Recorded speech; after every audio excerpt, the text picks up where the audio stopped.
Meu marido e eu damoslle as gracias por viren hoxe ao noso centro de adestramento.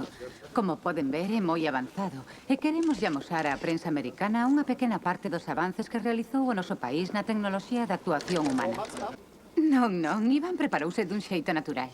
Como o seu Popeye. Comeu espinacas todos os días. Meu marido alegrase moito de ter esta oportunidade. É o seu soño. No noso país, Apollo Creed é moi coñecido e moi respectado. Pode ser unha boa victoria. Boa sorte. Espero que despois sexamos amigas. Claro, son deportistas, non soldados. Temo pola vida de meu marido. Recibimos ameazas de todas as partes. Non é cuestión de política. Só quero que meu marido estea a salvo. Que o traten con xustiza. Vostedes chamanlle asasino. É un boxeador profesional, non un asasino. Teñen a crenza de que son mellores ca nós.